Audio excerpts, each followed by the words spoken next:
Hello again and welcome to yet another problem of this graph series. So let us look at the problem statement. We are given a directed graph and we have to detect if it contains a negative cycle. We also have to give an example, any example of such a cycle.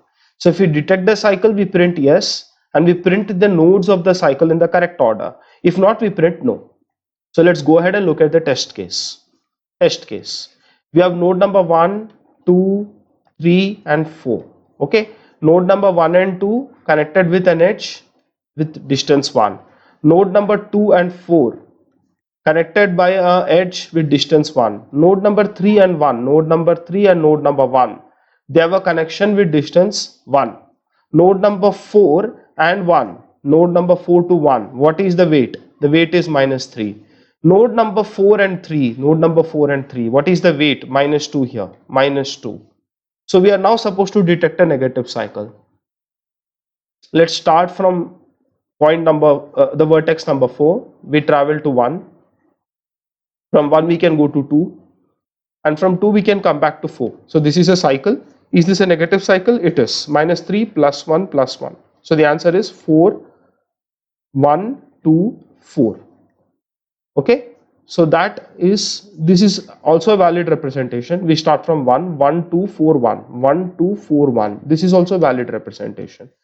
So yes, that is our solution for this test case. Let us see if we can evolve a strategy to solve this problem. Okay, now the prerequisites. What are the prerequisites to solve this problem? I may need you to step back and watch a previous video because I want you to be clear with the Bellman-Ford algorithm for single source shortest path. In fact, it has two aspects. One is we need to relax completely all negative edges. Okay, there is that aspect, and then we have to modify it for negative cycles. Be clear with all these concepts before we proceed. I must warn you, this is not a conventional single source shortest path problem. It will require a few observations that will be covered in this video. That is the scope of this video. Bellman-Ford itself is not within the scope of this video. For that, you have to watch the previous video. Okay, so I'm quickly recapping Bellman-Ford algorithm so that we can start this conversation. So step number 1, n-1 relaxation iterations.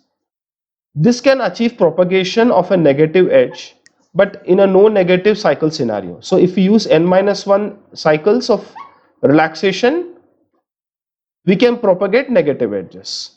n-1 further relaxations can be used to propagate negative infinities. So n-1 more to propagate negative infinities. Thus, it will take 2 times n-1 cycles to detect all negative infinity hotspots. All this is covered in the video, previous video. Okay, so this is the recap.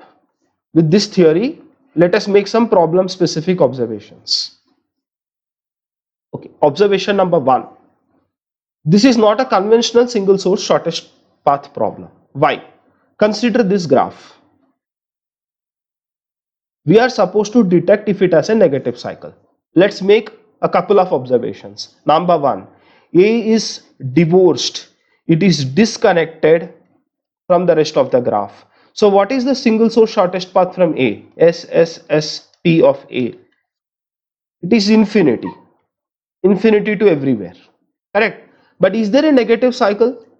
Now, yes. Is there a negative cycle here? There is.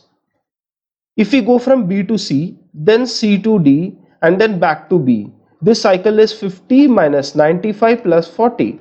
That adds up to minus 5. So we have a negative cycle. So how do you solve this problem in a single source shortest path paradigm? Any ideas? Pause for a second and think about it. Can you solve it using single source shortest path? You can. Just think about how. Okay, I'm assuming you're given it a thought. So for that, let me put another imaginary vertex. I'll call it A prime. Okay. Now, the beauty of A prime is it is connected to every single vertex. Every single vertex is connected to A prime. That is 1. Okay. So A prime connects all vertices. And let me also add one more caveat here. The edge weight is 0. Okay.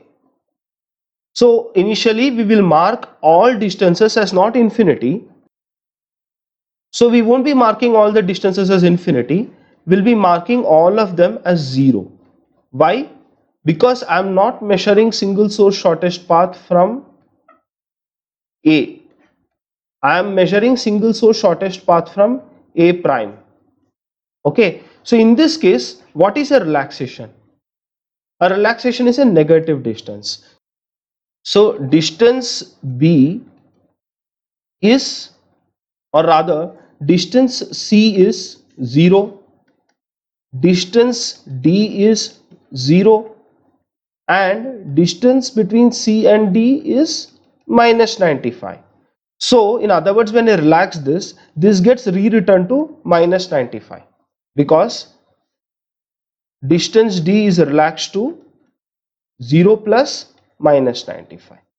So we will, by modifying this, we are now able to make it a single source shortest path problem from A prime, and we are understanding relaxations as negative distances. This is a very important observation, otherwise we will fail when there is a disconnected graph. Okay. Now the next observation.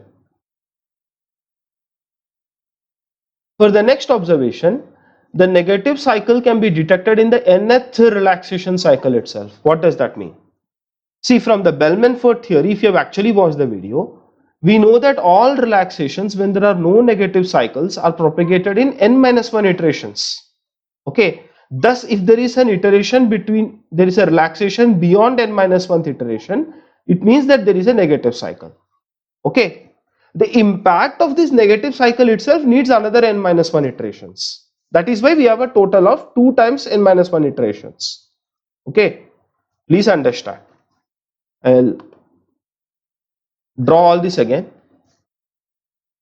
n-1 cycles are required to cap relaxations. This will capture relaxations, plus 1 cycle to detect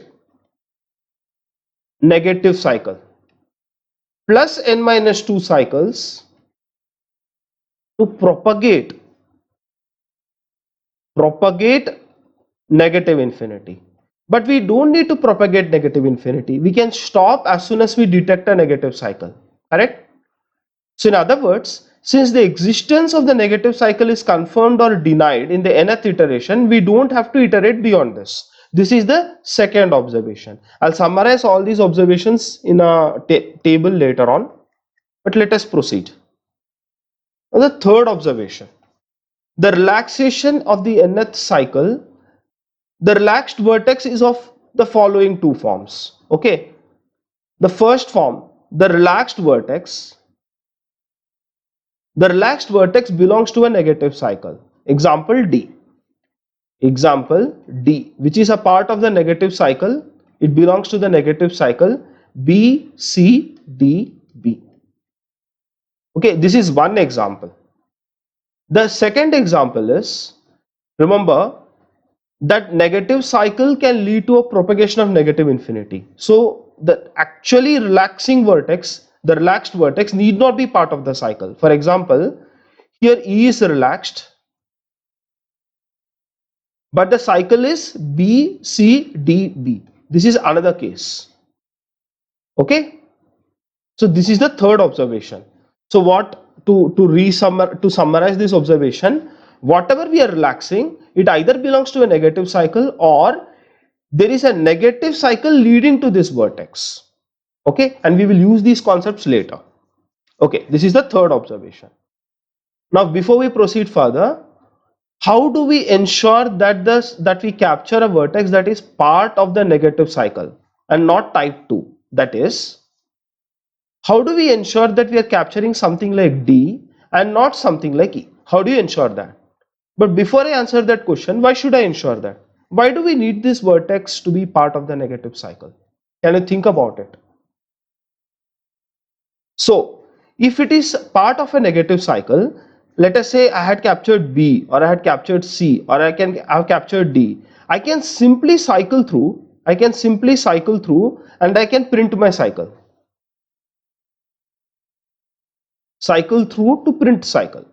But, and how we will see later, but if I capture something like E, this is not useful for me because I cannot detect the cycle. The problem is I have to retrieve cycle. Detection is okay, but retrieve cycle is possible only when I need this vertex in the negative cycle. Only then I can retrieve the cycle. So how do we ensure? Let us go back to the problem statement again. How do we ensure that the vertex we have captured is part of the negative cycle, not a vertex that is coming out, that is leading out of a negative cycle? Okay, this is a very important question. This is the heart. This is the heart of this problem. It requires two steps. Step one is very simple. Step two is the tricky part. Step one. Whenever we are relaxing, we will capture the relaxant, that is the parent that is relaxing. For example, if you have distance v is equal to distance u plus edge distance uv. This is the definition of relaxation. So we will record the relaxant of v as u. Okay.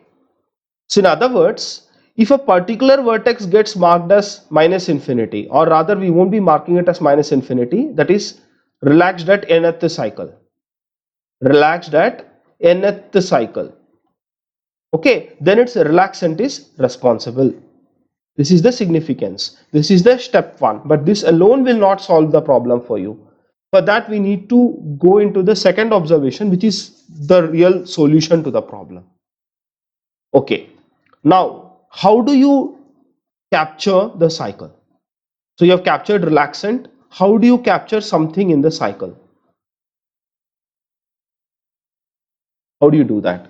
So we trace back relaxants to arrive at vertex of type 1. Okay, what does that mean? Let us look at this definition again. There is a negative cycle leading to this particular vertex. I want you to pay attention to this word leading. What does leading mean? It means if I capture its relaxant of E, and then the relaxant of E, so on and so forth, I will eventually end up in the cycle. That is the very definition. The very definition is there is a negative cycle leading to this particular vertex. So in other words, trace back enough and you land in the cycle. Trace back enough and you land in the cycle. Now we know that. This is very clear. So if we keep tracing back, we'll go back and end up in the cycle. Now the question that remains is, what is enough? What is enough? And this is so beautiful. So concentrate for a little bit here. Bear with me. So how many tracebacks do we need to end up in the cycle? The answer is we need n-1 tracebacks, because in this worst case, consider this worst case, there is a vertex 1 and there is a negative cycle from 1 to 1 with weight whatever, -1, -2, whatever. So we are now capturing the relaxed vertex as 4, let us say. So now when we capture 4, please observe what is happening. We can trace back, we can trace back, and we can trace back. 3 tracebacks later, we are able to finally end up in the vertex that is part of the negative cycle. See, relaxant of 4 is 3, first traceback. Relaxant of 3 is 2, second traceback. Relaxant of 2 is 1, that is the third traceback. And this is the worst case. And we have ended up in the negative cycle already. In other words, we need n-1 traceback. For Bellman-Ford, this n-1 is a very significant number. Why? Because the maximum length is n-1. See, look at the number of edges, edge 1, edge 2, edge 3. Look at the number of nodes, 1 node, 2 node, 3 node and 4 node. So in other words, you do n-1 trace back and you are guaranteed to end up in the negative cycle. Okay, lot of observations. So let's summarize them again. Number 1, we need to calculate SSSP of A prime, not SSSP A. Rather, we need to calculate single source shortest path from node 0, not single source shortest path from node 1, already discussed in the previous video. Number 2, This is the second observation. We need n iterations of relaxations, n minus 1 to propagate and plus 1 the last cycle, that is the nth cycle, to detect the negative cycle. Number 3, we capture relaxing parents, that is relaxants. Number 4, nth iteration will confirm or deny existence of the negative cycle. Okay, more conclusions. After n iterations, if we confirm the negative cycle, this is the heart of the problem. We start from the vertex that was last relaxed, and then we trace back the relaxant n times to confirm that we are in a vertex that is part of the negative cycle, n times or n minus 1 times. Okay, after this, we just continue to trace back until we end up where we started, and then we reverse the order and print the cycle. What does this mean?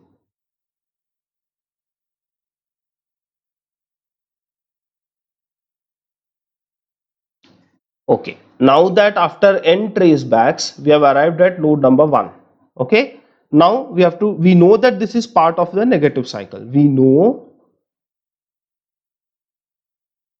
1 is part of cycle, that is negative cycle, but we need to retrieve.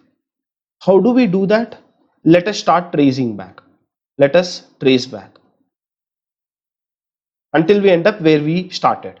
So 1's parent is 4, 4's parent relaxant is 3, 3's relaxant parent is 2, and 2's relaxant parent is 1, and 1 is where we started. So now we have to reverse this. So 1, 2, 3, 4 and then 1, and this becomes our answer. Indeed, this is our answer. So let me show you. Our cycle is 1 to 2, 2 to 3, 3 to 4 and 4 to 1. So that thing is recorded as a part of this answer. So this is our solution. So many observations. I want you to pause and maybe look at all these observations again. I'll be covering all of them in the implementation. So let's look at the implementation. We are going to perform n iterations of relaxations. And what do we do at the start of each iteration? Each iteration starts with a reset of x. With a reset of x. This becomes very important later on. So as you can see, this is essentially Bellman-Ford. Nothing to explain here. Previous video has covered everything. But there are two particular changes. First is we are capturing relaxants. The second thing is that we are setting x to v. Remember, we had a reset x at the start, so we are setting x to v. Now see what happens. Let us go to the nth iteration. Okay, so x is minus 1. Now suppose there was no cycle. If there was no cycle, x will continue to be minus 1. If there was a cycle, then this code will be triggered. This piece of code which will work when we are relaxing, it will be triggered. That would mean x will be equivalent to v, which is basically a positive integer. So this becomes the key, because now we know that if x is minus 1, no cycle, so we can print no. If x is v, we can then assume that there is a cycle, or rather we can infer that there is a cycle, and then we can relax our way back and solve a problem. Now, after the nth cycle,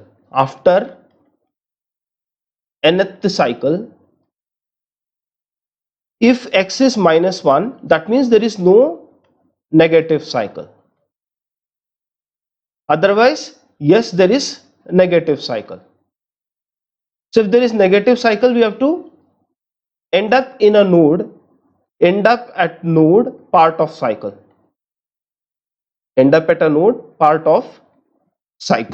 How do you do that? Trace back n times or n minus 1 times. Once you trace back the relaxant these many times, n times, x becomes a node part of the negative cycle. Okay, once that happens, all we have to do is we have to keep tracing back until we find x again. So keep tracing back until x reoccurs. Then we reverse and we print the cycle. Okay, I hope that is clear. Now now let us test our implementation, see if we can get all correct.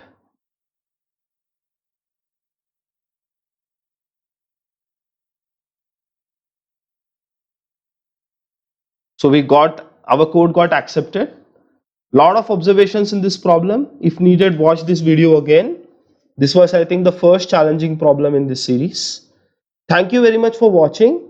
I hope you enjoyed this video. Please subscribe to my channel if you want more such videos. Please hit the like button for me. Thank you. Have a nice day.